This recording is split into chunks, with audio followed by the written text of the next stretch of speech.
Hello, everyone. Welcome back. If you are new here, hello, I'm Rachel, and this is Merciful Mornings. This is the place that you come for education, encouragement, and support for online teaching and just daily life. But today I'm talking to the teacher crew, and I've got an amazing, inspiring friend with me. I'm so excited for you guys. If you don't already know Janice Cook, you're about to. We're about to hear all about her. She is someone who started as a teacher and has just grown some amazing things business-wise. And I want everybody to hear all about it because it's inspiring. I think it's good for us to hear from other teachers who have taken what they've learned and started doing what they love to make money and work from home and all these things. So we're going to get into it. If you're not already subscribed, be sure you are. Be sure you click the bell. You do not want to miss any of these videos. And I don't want you to miss anything. We get good stuff on here and I want everybody to have it. So this is Miss Janice.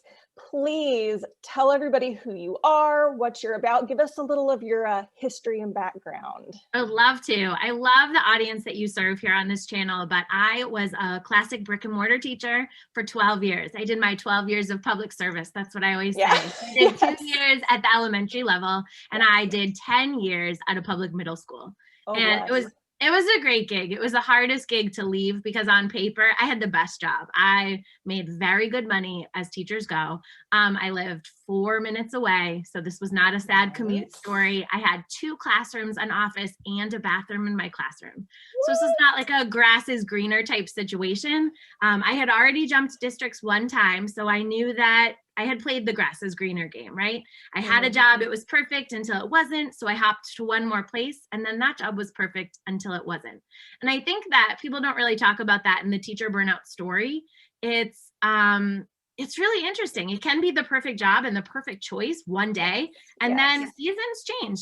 I worked for 12 years as a public school teacher. I worked for 4 superintendents and 8 principals. Wow. In 12 years. So what's your perfect job in 1 year? It can evolve really quickly if you get a new principal. In the time that I was at my last school, my co-teacher retired. My co-worker who I shared an office with, we kind of run our program together. She actually passed away in the middle of the school year. I had principals that retired and just, man, your job can change so fast when like 2 people that are really close in your circle like leave. So what's the perfect job one day can be not the perfect job anymore. And you can be really excited about new challenges in a job. And then one day you can be like, I've done all the things. And some people don't like that rinse, wash, repeat feeling. So on paper, I had a great job, but I was really miserable. So there aren't a lot of options. You know, I had a family and a mortgage and I had a great job on paper, really no business complaining about it. So I didn't know what to do. I really thought I would be there forever. So I started following a lot of feeling. I hear that a lot from teachers. Like, this is what I've got. I have the mortgage. I have the family. I have to stick with it forever. I'm stuck. Right. I checked all the boxes. I followed the right path. I got the job. I guess I'm here now. Yes. Yeah. So I got really inspired by those blogs that talk about like financial independence and early retirement. And that was really where my story started. There was one blog I followed that was someone who started in the same job I did, but now who's doing other things. And all it takes is that one person that has like the same story where you're like, tell me everything you know. I could do that. Can I do that? You did it. I want to do it.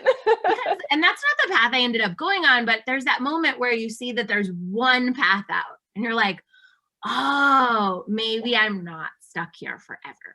Yes. So that started me down to look for like a side hustle. And so I think you'll find this during my story. I always have like an A gig and a B gig, no matter what I'm doing. And I always have the A gig that pays my mortgage, the money that comes in on a like finite day of the month. And I know how much it's going to be so that I know I can hum along. And then I have something that I like doing more that makes me really excited, that could grow into something in the future. But for me to thrive really well in my B job, I have to have like the A job like all set. And that's definitely my personality type. So I can take big risks in my B job because I know that like my mortgage is all set. Right, right. You know the bills are covered, so you can play around a little over here and see what happens. Yeah. So I think you'll see that in all the like iterations of my employment. I might swap out what the A job is, but to have fun in the B job, I have to have like I have to have the A job all set. Yes. So while I was still in the classroom, I started teaching online, and I had seen ads for a while, didn't know if it was legit until my neighbor did it. And once I knew one real person, then I was all set. And I did all the things. I did the VIP Kid, I did the Go-Go Kid, I did brand ambassador work, I taught workshops, I taught for Magic Years to do the group classes, I did the Outschool to kind of start to be your own boss. I did all those things. And while that became my A job, because one summer I was making more money through my side hustle than I was when I was going into the job I was miserable. So that was the big moment where I was like, June, I got like my paycheck from my regular job, and then I got the same paycheck from my side hustle. Wow. And then July, I went to the beach, took my kids on adventures, and that same paycheck flew in again. And then it happened again in August. And I was like, wait a second, I'm getting the money, the number that I need to make, but I'm not going into that place I don't want to go to. Yes. I think I'll stop going there. I think I'm done with that now. Right. So that's kind of what I mean. So that became my A gig. Whew, that was scary. But so that became my A gig, was online teaching. And then online teaching for those jobs we were in at the time kind of wrapped up around like 8 or 9 a.m. And now I had this big chunk of time that I could build a new B job. And so that was when I opened my Teachers Pay Teachers store, which is by far the most favorite part of my business because it is passive income. And I love humming away at my computer, making something, and then watching it sell hundreds of times. That's super motivating to me. Yes. So if I did not have any idea that Teachers Pay Teachers stores were like a whole building a business and building a brand empire, but I learned really fast. I learned about blogging. I learned about Facebook and Pinterest and Instagram. And that happens when you launch your own business. You were like, oh, there's like instant learning curve, right? Yeah. And you take all the courses and you're in all the Facebook groups and you start to meet a lot of amazing people. Yes. And so that became my exciting gig. I had my dollars that I needed online teaching. I got up, I taught my classes, got my money, and then I could play business during the day. Play business. I love it. So that was really exciting. That's how it feels, right? Yeah. When you are loving what you're doing, it feels like you're playing. I love it. So my youngest daughter went to kindergarten this year, as much as anyone went to kindergarten during a global pandemic. Right. But I started to, in pockets of time, have like full-time job with full-time hours. And that was really exciting because I was like, I could move the needle a lot faster with like the whole day free. So I started to go all in on my TPT store, which was really fun and really exciting. But I had a lot of marketable skills and I was starting to do work for other people. So they were saying, I wish someone could write my emails for you. Oh, I could write your emails for you. I'm already writing mine. I already know how to do that. I could write them for you and then they would pay you. I wish someone could nurture my community in my Facebook group. I could do that. I'm already doing it with mine. I could totally do yours, like when I log in for that same chunk. Cha-ching, cha-ching. Yeah. So I started to work in, I started to pick up some jobs as a virtual assistant. And virtual assistant work was really cool. And I was making my TPT income. I had 3 things going on, which you shouldn't do. I was having trouble kicking online teaching. But once my VA income passed my online teaching income and I enjoyed it more, I had to do the same thing where I had to swap that out and I made the virtual assistant work my steady A job. Yes. And then I could still have time to play business on my TPT store. I'm loving this journey. We're just going on this journey with you. And I love you. It's like, and then I got to do this. And then I get to do this. I love it. Right. And it doesn't matter what your A job and your B jobs are. I just think like I needed to read that blog. I needed to hear those steps and I needed to see like, that's how you do it. Yeah. Like we always read about like step 50, but like, right. How did we baby step over there? Yes. Yeah. You hear a lot of the people like, well, if you want to make 6 figures from home, this is what you should like. You don't jump there. There's all these. So I love hearing the journey of getting to where you're going. Yeah. And the virtual assistant world is still a little bit new for me. And it is a little bit wild because I talk with members of my TPT community about how there are jobs that I hire out to virtual assistants. and there are jobs that others hire me for. But we talk a lot about that zone of genius. Yes, So when you it. find one or two things that you are amazing at, you can crank out work that's high quality, that converts, that moves the needle for your business and others. Yes. And when you identify jobs in your business that you stink at, and no matter how much time you spend working on them, the quality that comes out the other end is terrible. Stop doing that. Right. And send those tasks to someone who's a genius at that.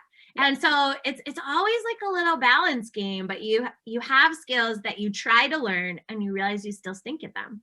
So there are still parts of my business that I hire out, but there are skills that I have that I could do pretty well, and I can take those off someone else's plate in their business. I love that. So at the start of the month, I have my income, I have my number, but I still have time to grow like that passive engine.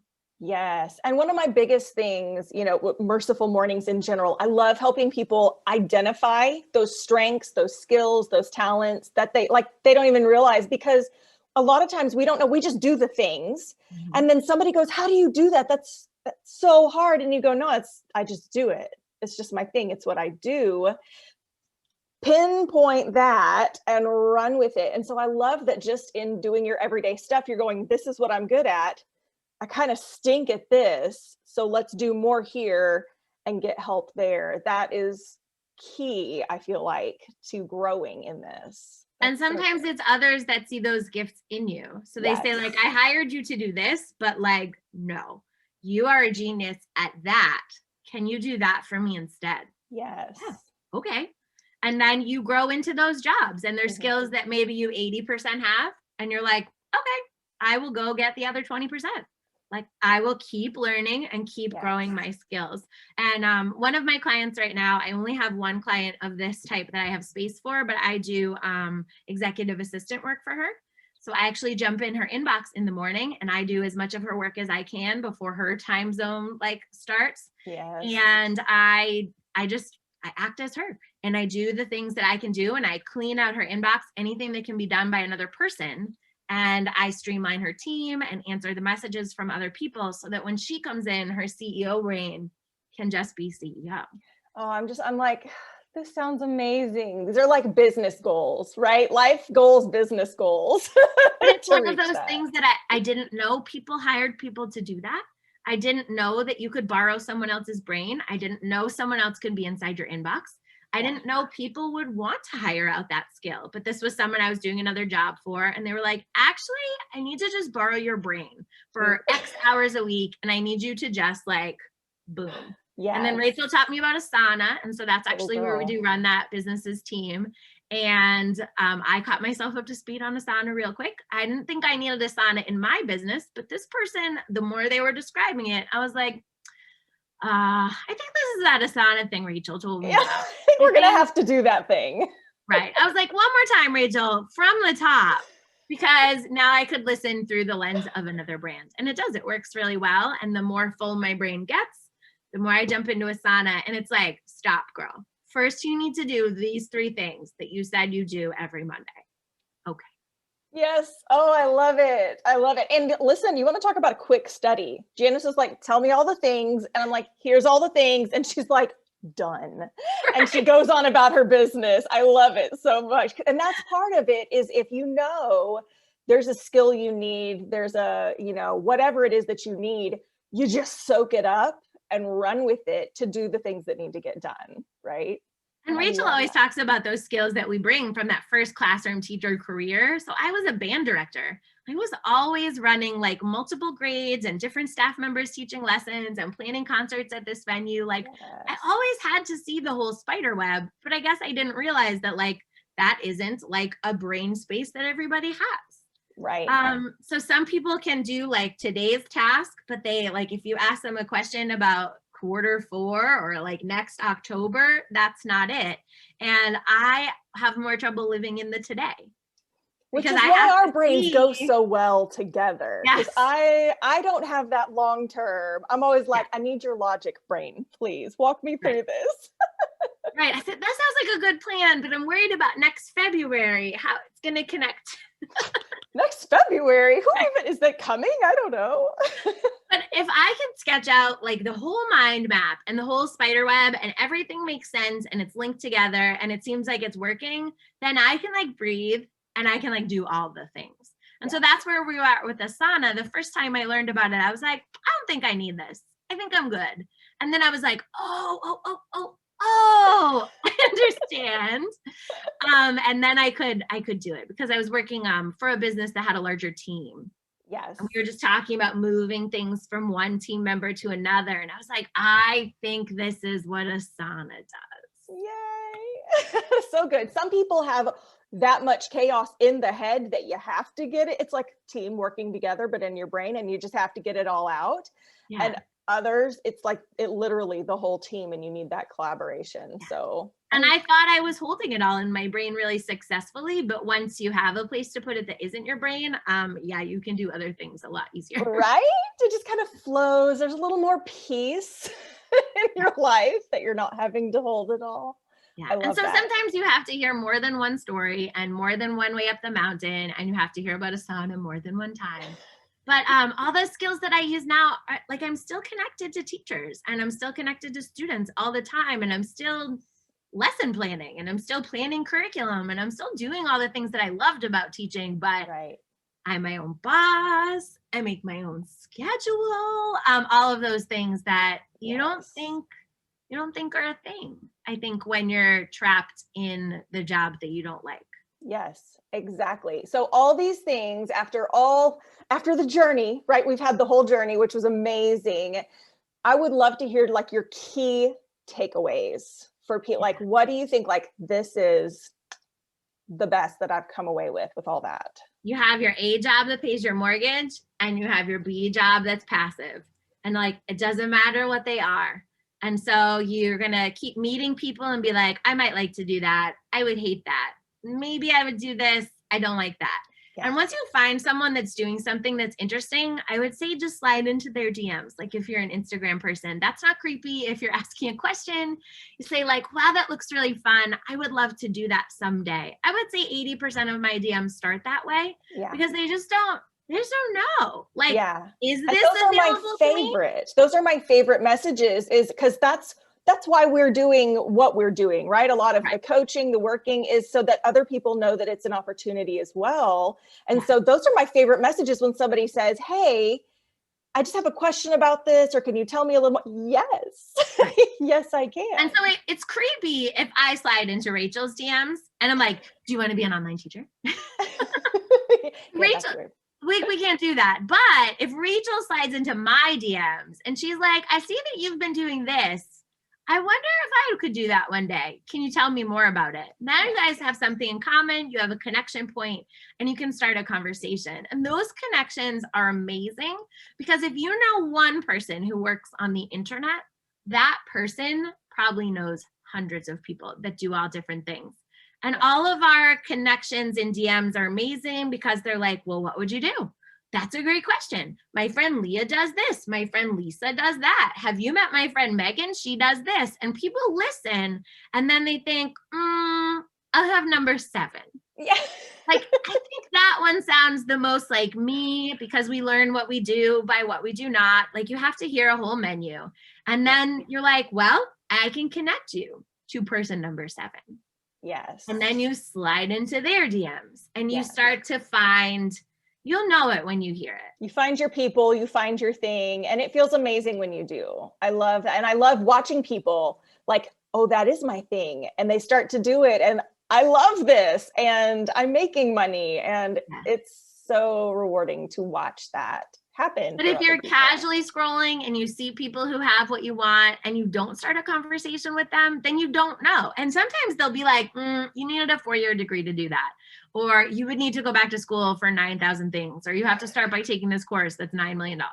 And you'll be like, oh, thanks for telling me. Something else. I'm out. But you don't know. And like, should you keep following that person and feel inadequate and have all of those feelings stirred up? Or like, could you be starting like tomorrow? And you just didn't ask. You just didn't open your mouth. So I would just, I think those DMs conversations, the worst thing that happens is they never answer you. It's possible, but a lot of times they do. And they're super excited to have that connection point and talk shop.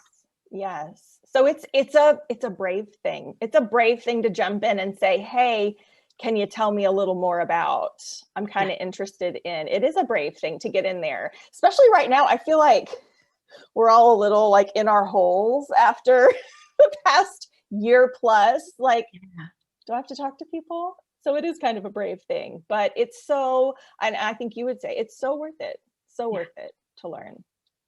Okay. So, I mean, we've pretty much covered first steps, getting into DMs, asking people what's up. Any other top tips that you would have for people? I always like to give people like an actionable something. So sliding into DMs definitely is one. Is there anything else you would recommend for teachers? Yeah, I think this is a recurring one that you have to do, not just when you get started, but you have to like keep reminding yourself to do it. But I think you have to close your eyes and picture what your ideal day looks like and your ideal week. And so that clarity comes in over time. Like, do you want to work from home, or do you need at least 1 or 2 days a week that you're out with the people? Yes. Because you can find those jobs that are hybrid or both, or do you need to be in like a co-working space and an environment where you thrive on people?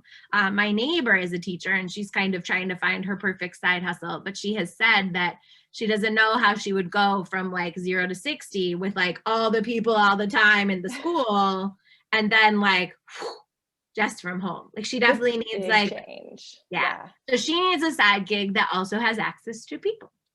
And some people don't. Some people love being on camera, and so you see them on YouTube. Some people want to be off camera, and their long form content might be a podcast, or they might be blogging. Do you want the same schedule every week? How many hours a week would you ideally work? Like nobody asked you that when you were a teacher. Right? That wasn't a thing to consider. You just do the things and hope that you get them all done. Nobody said to me, like, when does your brain work the best? Would you like to have your planning time in the morning or the afternoon? Nobody said that. No. It was like, school starts at 7:10, take it or leave it. The children are coming. That's right. This is your planning period, but it's kind of a planning period and maybe not always a planning period. And you may have to get other things done in this, Well, good luck.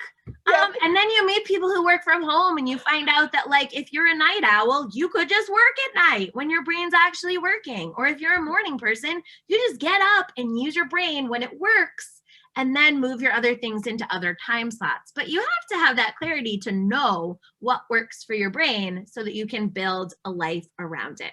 Yes. And I think it was freeing to me to know that not everybody works a 40-hour week.